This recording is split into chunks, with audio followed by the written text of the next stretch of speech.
Hello student, मैं SB से। आज मैं आपको एक नया वीडियो लेकर के आया हूँ जिसमें मैं मांग का नियम आपको पढ़ाऊँगा। इसके पहले मैंने आपको मांग की अवधारणा पढ़ा दिया है। मांग क्या होती है, मांग सारणी क्या होती है, मांग फलन क्या होता है।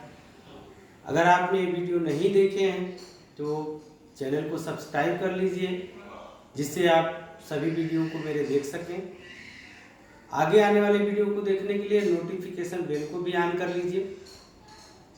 चलिए अब मांग के नियम को हम विस्तार से देखते हैं।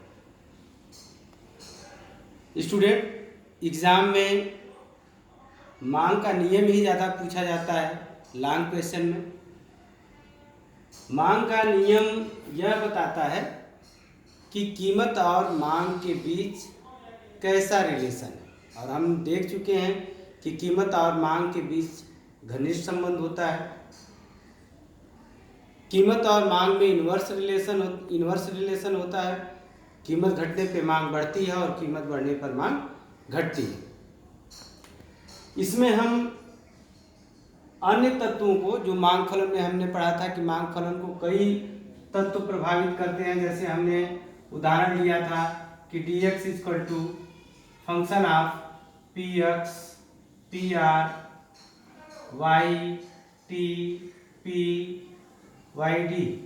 याद होगा अगर आपको ये, तो हमने माना था कि मांग को उस वस्तु की कीमत प्रभावित करती है, साथ ही साथ संबंधित जो अन्य वस्तुएं होती हैं, पूरक और स्थानापन्न वस्तुएं, उनकी कीमतें भी प्रभावित करती है मांग को। उपभोक्ता की आय प्रभावित करती है, उपभोक्ता की रुचि प्रभावित करती है, उस क्षेत्र विशेष की जनसंख्या का आकार क्या होता है वो भी प्रभावित करता है, राष्ट्रीय आय का वितरण, ये सब तत्व जो है मांग को प्रभावित करते हैं। मांग के नियम में हम इन सभी तत्वों को स्थिर मान लेंगे। केवल उस वस्तु की कीमत में परिवर्तन का उसकी मांग पर क्या असर पड़ता है इसका अध्ययन करेंगे। एक बात और ध्यान देने वाली है कि इसमें हम आनुपातिक अध्ययन नहीं करेंगे, केवल हम ये देखेंगे कि कीमत में परिवर्तन से मांग में परिवर्तन की प्रवृत्ति क्या है, वो घटती है कि बढ़ती है, कितना घटती है कितना बढ़ती है, यानी मात्रात्मक अध्ययन हम नहीं करेंगे, केवल हम प्रवृत्ति का अध्ययन करेंगे, क्योंकि मांग का नियम एक गुणात्मक कथन है न कि मात्रात्मक कथन है। चलिए एक बार इसकी परिभाषा को देख लेते हैं। मांग के नियम के अनुसार अन्य बातें समान रहने पर कीमत और मांग के बीच विपरीत संबंध पाया जाता है, अर्थात अधिक कीमत पर मांग कम होती है और कम कीमत पर मांग अधिक होती है। The law of demand states that there is an inverse relationship between the price and the quantity demanded of a commodity when other things being constant। मांग के नियम में पूरा नंबर पाने के लिए जरूरी है कि आप मांग के नियम की डिफिनीशन लिखने के बाद आप मांग के नियम की मान्यताएं लिखेंगे, फिर टेबल के द्वारा मांग के नियम को समझाएंगे और अंत में इसको ग्राफ के माध्यम से क्लियर करेंगे, तब आपको पूर्ण अंक प्राप्त होंगे। तो हम अब मान्यताओं को देख लेते हैं। हमने पहले ही कहा है परिभाषा में कि अन्य बातें समान रहने पे, अन्य बातें समान रहने पे हम मांग फलन में दिखाया था आपको कि कीमत को छोड़ करके अन्य सभी तत्वों को स्थिर मानते हैं, उन्हीं को हम मान्यताओं के रूप में एजम्पशन में दिखाते हैं।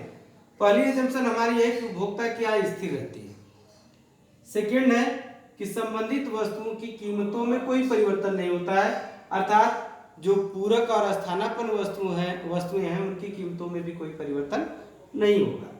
थर्ड, वस्तु की कोई स्थानापन्न वस्तु बाजार में नहीं आती है। आप पहले से ही जान रहे हैं कि वर्तमान समय में या वर्तमान इकोनॉमी में आप पाएंगे कि एक ही वस्तुओं के कई स्थानापन्न वस्तुएं होती हैं। जैसे आप पेस्ट का देख लीजिए, तो कोलगेट की डिमांड उसकी कोलगेट की प्राइस पे निर्भर कर रही थी, कोलगेट के पेस्ट पे। अब उसकी स्थानापन्न जब दंतकांति आ गई तो अब प्राइस अगर कोलगेट की घट भी जाए तो डिमांड पहले जितनी नहीं बढ़ेगी, क्योंकि उसकी एक नई स्थानापन्न वस्तु दंतकांति आ गई। इसी तरह नई नई स्थानापन्न वस्तुएं आती रहती हैं बाजार में, परंतु हम ये मान लेते हैं कि कोई भी स्थानापन्न वस्तु बाजार में नहीं आता है जिस वस्तु का हम अध्ययन कर रहे हैं। चौथे नंबर पे देखते हैं उपभोक्ता की रुचि, आदत और फैशन में कोई परिवर्तन नहीं होता है। अर्थात जिस टाइम पे हम एक वस्तु की डिमांड का अध्ययन करेंगे, जिस उपभोक्ता के संदर्भ में, उस उपभोक्ता की रुचि, फैशन और आदत नहीं बदलती है। पांचवें नंबर पे हम देख रहे हैं कि भविष्य में वस्तु के दुर्लभ होने की संभावना नहीं है।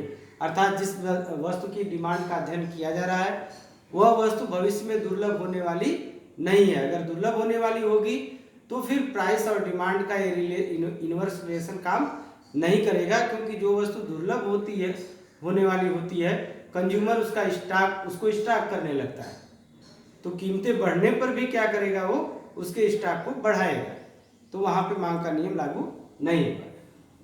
अब हम आगे बढ़ते हैं और वहाँ पे टेबल के माध्यम से ये देखेंगे कि ये मांग का नियम क्या कहता है। स्टूडेंट्स, अब हम तालिका के द्वारा मांग के नियम को एक्सप्लेन करेंगे। यहाँ पे हमने x वस्तु की कीमत लिया है और x वस्तु की मांग को लिया है।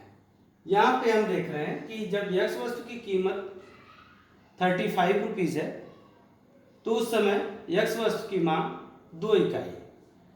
जब इसकी कीमत घट करके 30 रुपये होती है तो डिमांड बढ़ करके 3 इकाई हो जाती है, और जब इसकी प्राइस और घट जाती है 25 हो जाती है तो डिमांड और बढ़ जाती है, प्राइस और घटती है, डिमांड और बढ़ती है।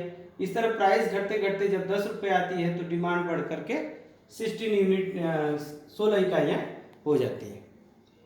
अर्थात हम देखेंगे कि जैसे जैसे कीमत घट रही है मांग वैसे वैसे बढ़ रही है।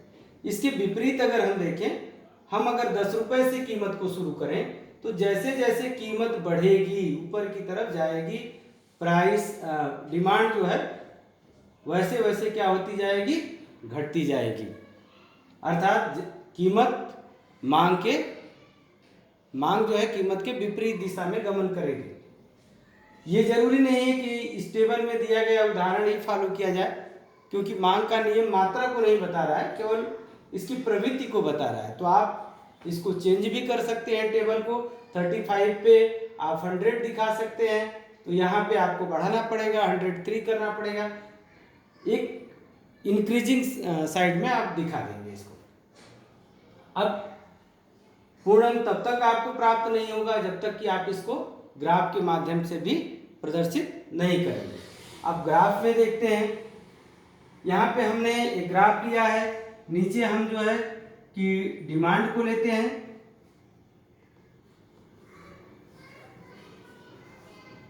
x अक्ष पे हमने डिमांड को लिया है और y अक्ष पे हमने प्राइस को लिया है। यहाँ पे प्राइस में परिवर्तन का हम डिमांड पे क्या परिवर्तन होगा उसे देखेंगे। मान लीजिए पहले हमारी प्राइस P है तो डिमांड हमारी Q है। अब प्राइस बढ़ जाती है, P1 हो जाती है, यानी पहले से बड़ी अधिक हो जाती है, तो पहले से डिमांड घट करके केवल OQ1 रह जा रही है। दूसरी स्थिति देख रहे हैं कि प्राइस घट जा रही है, केवल OP2 रह जाती है।